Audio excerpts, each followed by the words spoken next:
Boa tarde, senhoras e senhores.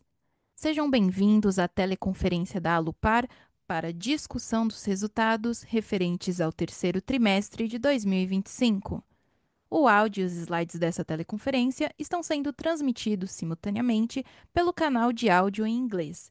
Para acessar o áudio da conferência em inglês, você pode clicar no ícone de globo no menu inferior da sua tela do Zoom e, em seguida, escolher entrar na sala em inglês.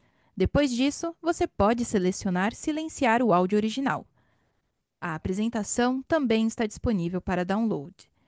Informamos que todos os participantes estarão apenas ouvindo a teleconferência durante a apresentação e, em seguida, iniciaremos a sessão de perguntas e respostas.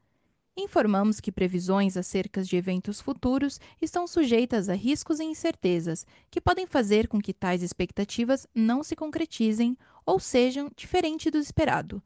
Essas previsões emitem a opinião unicamente na data em que são feitas e a companhia não se obriga a atualizá-las. Estão presentes nessa teleconferência o Sr. José Luiz de Godoy Pereira, CFO da Alupar, e o Sr. Luiz Coimbra, diretor de Relações com Investidores da Alupar. Gostaria agora de passar a palavra ao Sr. Luiz Coimbra, que dará início à apresentação. Por favor, Sr. Luiz, pode prosseguir. Boa tarde a todos e obrigado pela participação no call de resultados do terceiro trimestre da companhia. Começando aqui pela nossa agenda, eu vou passar pelos principais acontecimentos que nós tivemos nesse trimestre. Em seguida, eu vou abordar o status dos projetos em implantação. Depois eu vou passar pelas explicações dos números do terceiro TRI e pela destinação dos resultados. E por último, eu vou demonstrar o desempenho da companhia no mercado de capitais. Começando aqui no próximo slide, a gente traz o primeiro destaque, que é a entrada em operação da TNE. No trimestre anterior, a gente já havia comunicado a definição da arbitragem, que estabeleceu a RAP em 561,7 milhões e prorrogou o final da concessão para setembro de 51. Agora, em setembro, a obra ela foi concluída e o projeto entrou em operação comercial, conectando o último estado isolado ao SIM. Seguindo para o próximo destaque, a gente traz a entrada em operação comercial da TCE. Esse é o primeiro ativo de transmissão da Alupar na Colômbia. A TCE ela consiste em uma linha de 500 kV que conecta a região de Bogotá à região de Pereira. Essa linha tem 237 quilômetros de extensão e ela tem uma receita associada de 28,5 milhões de dólares. Com a entrada em operação desse ativo, a Alupar passa a contar com 3 empreendimentos operacionais fora do Brasil, que é a usina no Peru, La Virgen, a PCH que a gente tem na Colômbia, Morro Azul, e agora a TCE. E esses 3 ativos em conjunto, eles têm uma receita de aproximadamente 60 milhões de dólares anuais. Seguindo para o próximo destaque, nós tivemos a energização da fase 1 da TECP. A TECP é um projeto que contempla a modernização da subestação Centro, e esse projeto, diferente dos outros projetos Greenfield, ele está estruturado em 4 fases. A gente vinha desde a assinatura do contrato de concessão recebendo uma receita anual de 9,4 milhões, que era referente à fase inicial do projeto. Com a conclusão da fase 1, a companhia passa a receber uma receita anual permitida de 26,3 milhões, sendo 9,4 milhões referentes à fase inicial do projeto e 16,9 milhões referentes à fase 1. E essa receita ela representa 33% da RAP total do projeto. Nessa etapa, nós tivemos uma antecipação de 11 meses em relação ao prazo previsto no nosso plano de negócio, e isso resultará numa receita adicional de 15,5 milhões de reais para a companhia. No próximo slide, a gente traz um outro destaque, que foi a vitória da companhia no leilão realizado no Peru, agora em setembro. Esse projeto ele consiste na implantação de aproximadamente 250 quilômetros de linhas de transmissão e 5 subestações. O investimento previsto é de 220 milhões de dólares e esse projeto tem uma receita atrelada de 31,8 milhões por ano. A entrada em operação comercial do projeto está prevista para novembro de 29 e o prazo de concessão é de 30 anos a partir da entrada em operação. Esse é um passo estratégico importante e ele reforça a presença da companhia na América Latina. Esse projeto ele consolida esse novo ciclo de crescimento, que agora totaliza 950 milhões de dólares em investimentos até 2029, que resultará numa receita adicional para a companhia de 137 milhões de dólares quando todos os ativos estiverem operacionais. Nosso último destaque foram os pagamentos de dividendos nesse período. Nós pagamos os dividendos referentes ao primeiro e segundo trimestre desse ano. Então foi pago em julho e outubro 138,4 milhões de dividendos. Isso equivale a 42 centavos por unit. Com esses pagamentos, os dividendos pagos, eles totalizaram nesse ano 290,6 milhões, que equivale a 90 centavos por unit. Passando para a próxima sessão, nós apresentamos os status dos projetos em implantação. Nós trouxemos uma abertura mais detalhada, separando por avanços fundiário e de licenciamento ambiental, além dos status de contratação e dos avanços de obras. Os projetos eles estão em fase inicial, basicamente com os avanços nas contratações, nas negociações fundiárias e no licenciamento ambiental. O único projeto que tem um avanço mais significativo é a TECP, que eu mencionei com vocês agora no destaque. Esse projeto, ele tem, após a entrada em operação aqui da fase 1, ele está com um avanço físico de 23,8%. Seguindo com nossa agenda, a gente passa agora para as explicações dos números regulatórios. Então, começando pela receita, ela totalizou nesse trimestre 897 milhões. Isso representa um crescimento de 9,4% em relação ao mesmo período do ano passado. O segmento de transmissão, ele contribuiu com um crescimento de 57,4 milhões no faturamento. Nós tivemos dois principais motivos aqui. O primeiro é o reajuste da RAP. Nós tivemos a resolução homologatória em julho desse ano e ela estabeleceu um reajuste de 5,32% para os contratos indexados em IPCA e um reajuste de 7,2% para os contratos indexados em GPM. E um outro fator que contribuiu para esse aumento foi a entrada em operação comercial do Trecho Norte, Manoel da Nóbrega, e do RBNI da transmissora ELTE. Quando a gente olha o segmento de geração, ele apresentou um crescimento de 27,6 milhões. Aqui, basicamente, nós tivemos um ganho pela estratégia de alocação de energia. A gente alocou um volume maior nesse TRI quando comparado ao mesmo período do ano passado. E nós tivemos também no complexo EDV, que é um complexo eólico nosso na região do Ceará, um impacto de curtailment menor nesse trimestre. O curtailment ficou em 43% nesse TRI, e no mesmo período do ano passado a gente tinha tido um curtailment de 55%. Passando agora para o EBITDA, ele totalizou 743,6 milhões, nós tivemos um incremento de 13,4% em relação ao terceiro TRI de 24. E aqui eu vou trazer dois destaques. O primeiro é esse crescimento da receita, que eu acabei de explicar, e o outro nós tivemos um aumento de 37,7 milhões na conta de equivalência patrimonial, que é explicado pelo aumento no resultado da TNE, né, em decorrência da entrada em operação integral desse ativo agora em setembro. Passando agora para o lucro, ele totalizou 219,8 milhões, isso representa um crescimento de 20,2% quando comparado ao mesmo período do ano passado. E aqui nós tivemos três principais variações, né? A primeira foi esse aumento de 87,8 milhões no EBITDA que eu acabei de mencionar. Depois nós tivemos um crescimento de 21,8 milhões no resultado financeiro. Esse crescimento basicamente ele é pelo aumento do CDI. O CDI nesse trimestre ficou em 3,65%. E nós tivemos um CDI de 2,59% registrados no terceiro trimestre de 24. E por último, nós tivemos um aumento de 21,2 milhões nos impostos, dado que no 3T24 nós tivemos um efeito positivo não recorrente na transmissora EATE, em razão da obtenção do benefício fiscal Sudã em setembro de 24. Passando agora para explicações dos números em IFRS, a receita ela teve um crescimento aqui de 3,7%. O impacto na receita de geração é o mesmo dos números regulatórios. E no segmento de transmissão, nós tivemos aqui dois principais fatores. O primeiro, nós tivemos um aumento de 125,4 milhões na receita de infraestrutura em razão dos investimentos realizados na TECP. Em contrapartida, nós tivemos uma redução de 120,3 milhões na receita de remuneração do ativo contratual pela redução do IGPM. O IGPM nesse trimestre teve uma variação negativa de 2,07% e no terceiro trimestre de 24 ele tinha tido uma variação positiva de 1,72%. Passando agora para o EBITDA, ele totalizou 984,6 milhões. Aqui acho que nós tivemos duas variações mais importantes. A primeira foi a variação na receita do segmento de transmissão que eu acabei de explicar, e nós tivemos uma variação positiva de 273 milhões na conta de equivalência patrimonial. Nós só temos um ativo que entra via equivalência patrimonial, que é a TNE, e a TNE ela teve um efeito não recorrente nesse trimestre, que foi em função do resultado da arbitragem.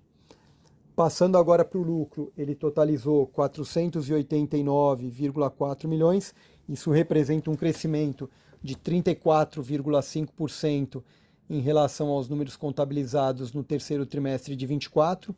E aqui eu gostaria de destacar três contas. A primeira delas é esse crescimento de 291,8 milhões no EBITDA que eu acabei de explicar.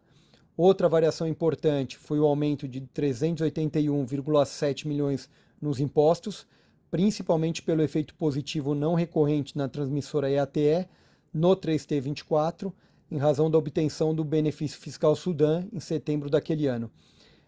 E por fim, nós tivemos uma redução de 238,4 milhões na participação de minoritários, em razão principalmente da redução do lucro na transmissora EATE, justamente pelo impacto da variação nos impostos que eu mencionei anteriormente. Passando agora para o próximo slide, nós apresentamos o endividamento da holding. A controladora ela contabilizou uma dívida bruta de 890,3 milhões, que é referente à oitava emissão de debêntures. Essa dívida ela tem um custo de IPCA mais 6,5% e foi feito um swap para 96,35% do ICDI. Nós fechamos com uma posição de caixa de 1,3 bilhão, resultando em uma dívida líquida negativa de 446,7 milhões. Seguindo para o próximo slide, nós temos o endividamento consolidado. A dívida bruta ela totalizou nesse trimestre 12 bilhões 435 milhões. Nós fechamos com uma posição de caixa de 3 bilhões 224 milhões, resultando em uma dívida líquida de 9 bilhões 211 milhões. Com relação à estrutura da dívida consolidada, nós não tivemos variações significativas. A maior parte da nossa dívida, 53%, ficou indexada em IPCA, seguida pelo CDI com 27% e pelas dívidas em cestas de moeda, que representaram 13,3%. Seguindo para o próximo slide, nós apresentamos a destinação de resultados. O Conselho de Administração da companhia ele aprovou a distribuição de dividendos no montante de 98,9 milhões, o que representa um aumento de 30% em relação aos dividendos distribuídos no mesmo período do ano passado. Esse é o maior dividendos intercalar já pago pela Alupar desde a adoção da política de dividendos em novembro de 22. E essa distribuição ela equivale a 30 centavos por unit. O pagamento ele vai ser feito no prazo de até 60 dias após a aprovação, que foi ontem, dia 6 de novembro, e a data recorde será no dia 13 de novembro, sendo as ações negociadas ex-dividendos a partir de 14 de novembro. Passando agora para o último slide da nossa apresentação, a gente demonstra aqui o desempenho da companhia no mercado de capitais. Então, ao longo do ano, as ações da Alupar, com base no fechamento de ontem, estão apresentando uma valorização de 37,03%. Nesse mesmo período, o Ibovespa está com uma valorização de 27,48% e o índice de energia elétrica, o IEE, está com uma valorização de 50,85%. Um outro ponto que eu sempre venho destacando é o volume financeiro. Então, no acumulado do ano, a gente fechou, com base no dia de ontem, com um volume médio financeiro de 28 milhões de reais diário, e isso representa um crescimento de 3,7% em relação à mesma média do ano passado. Com isso eu fecho aqui a minha apresentação e a gente pode dar seguimento para a sessão de perguntas e respostas. Obrigado. Iniciaremos agora a sessão de perguntas e respostas para investidores e analistas. Caso deseje fazer alguma pergunta, por favor, pressione o botão Levantar a mão. Se a sua pergunta for respondida, você pode sair da fila clicando em Abaixar a mão. Para fazer perguntas por escrito, basta clicar no ícone de Q&A no menu inferior da tela e escrever a sua pergunta junto com seu nome e companhia. A nossa primeira pergunta vem do senhor João Pedro Herrero, do Santander. Por favor, pode prosseguir. Boa tarde, pessoal. Tudo bem? João Pedreiro de Santander aqui. Obrigado pela oportunidade de fazer a pergunta. São duas aqui do meu lado. A primeira seria sobre aquisições. Então, nos últimos meses aí, a gente tem visto que algumas plataformas de transmissão foram colocadas à venda no mercado. E eu queria entender qual que seria o apetite da empresa para esse tipo de operação, seja ou da compra da plataforma ou de ativos específicos. E uma segunda pergunta aqui seria sobre oportunidade de leilão de transmissão ou bateria nos países da América Latina fora o Brasil. Queria entender primeiro se tem mais algum leilão nesse ano para a gente ficar de olho e como que estão as oportunidades para 2026. Obrigado. Tá, então, a primeira questão é a questão das baterias, né? E Latam. Ah, tá, não, desculpe, a plataforma de M&A. A gente, o que a gente tem visto é que quem tem participado muito ativamente dessas plataformas, né, são os fundos, né, internacionais de pensão. E a gente, como a gente é uma empresa cuja característica principal são ativos greenfield, o nosso custo de capital acaba sendo um pouco mais alto que essas empresas para entrar nessas plataformas tão grandes, né? Então, isso comprometeria muito o capital, com um custo de capital maior e eu acho que a gente não tem tanta competitividade. Embora, se você pegar o último leilão aqui do Brasil, eu acho que o retorno tá bem pior do que as últimas vendas aí de ativos de M&A aí.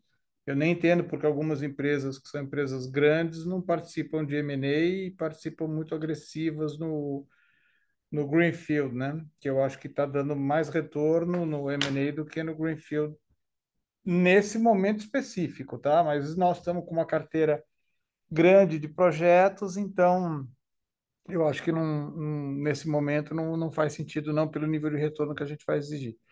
Com relação a projetos fora do Brasil, eu acho que esse ano não tem muitas coisas aí no pipeline. A gente sempre tem participado, tem procurado oportunidades. E baterias, por esse momento, não. A gente está aguardando a regulamentação aqui do Brasil, né, de baterias, definir as regras finais. E é uma coisa que a gente olha, a gente participou na Argentina de um BID, de um projeto de um BES, mas por questões de Argentina, custo Argentina, acabamos não levando esse projeto. Maravilha, muito obrigado. Nossa próxima pergunta vem do senhor Daniel Travitsky, do Safra. Por favor, pode prosseguir. Fala pessoal, obrigado pela oportunidade. Bom, eu tenho duas perguntas aqui. A primeira, né, é um pouco explorando ainda o leilão de transmissão desse último que aconteceu, né? Ali foram ofertados, né, alguns lotes para construção de compensadores síncronos, né? E a companhia até chegou a participar de alguns deles. Se vocês puderem comentar um pouquinho só essa oportunidade, né, o desafio para esse tipo de operação e também um pouco sobre a expertise da empresa nesse tipo de empreendimento, né? Só para entender como que vocês avaliaram isso. E uma segunda pergunta, né, ainda realmente nesses investimentos da Latam, é mais para entender como que vocês estão vendo caminhando a alavancagem da empresa nos próximos anos e se essa trajetória permite, né, que a empresa continue aí participando desses leilões na Latam. Acho que são essas duas perguntas aí. Obrigado.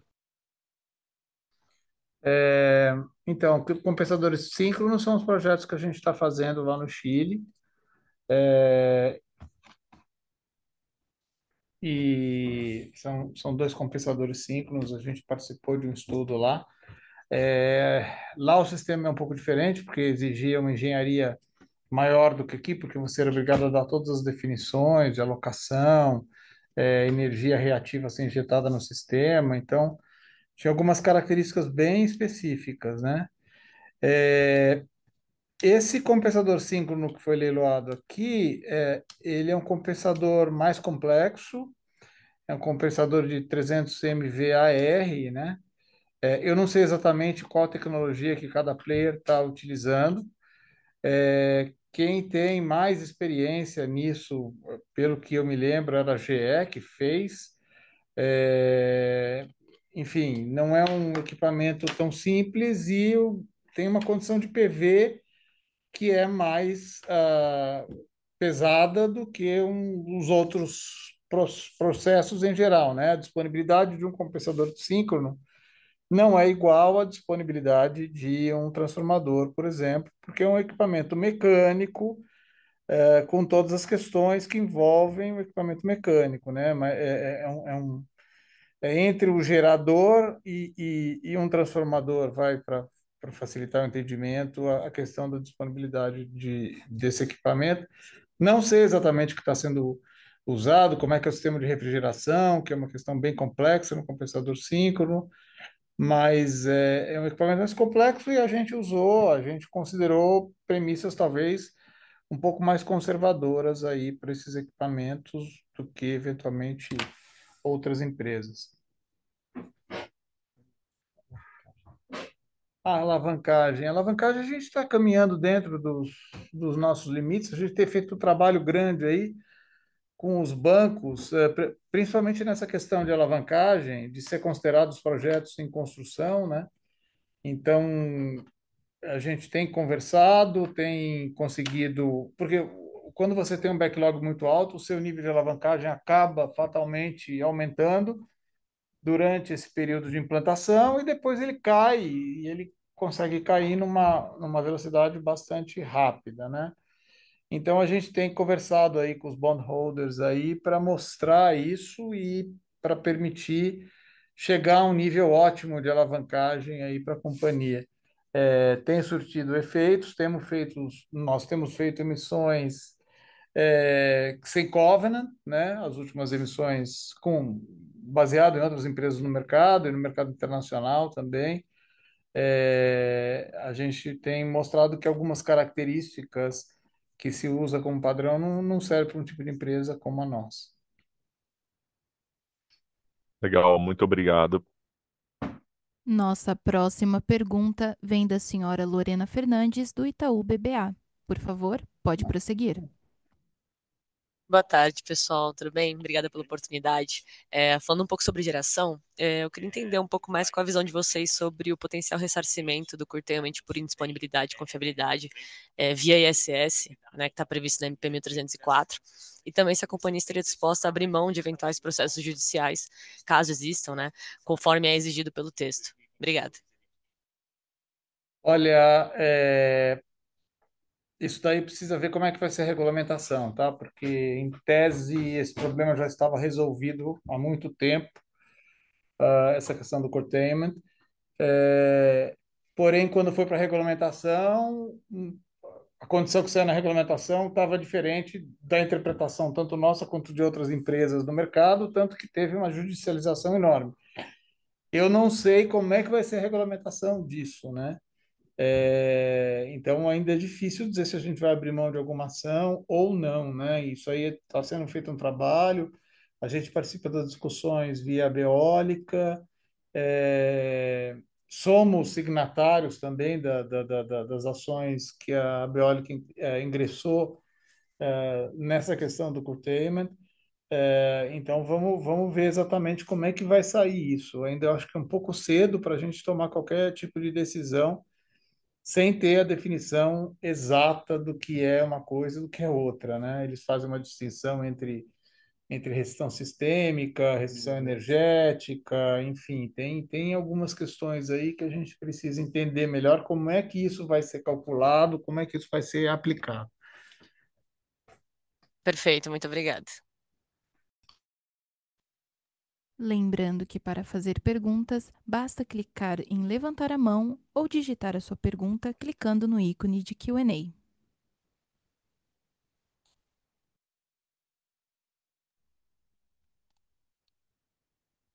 A sessão de perguntas e respostas está encerrada. Gostaríamos de passar a palavra ao Sr. José Luiz para que faça as considerações finais da companhia. Ok, então eu queria agradecer a todos aí a participação e interesse pela companhia, agradecer as perguntas, a dedicação de vocês todos, olhando a companhia e tentando entender melhor como a companhia se posiciona estrategicamente. O nosso time aqui está à disposição de vocês, quem quiser conversar mais e tiver um interesse em entender melhor, a gente está à disposição de vocês e aguardo na próxima apresentação de resultados aí para a gente poder conversar mais um pouco. Então, uma boa tarde e até a próxima. A teleconferência da Alupar está encerrada. Agradecemos a participação de todos e tenham uma boa tarde.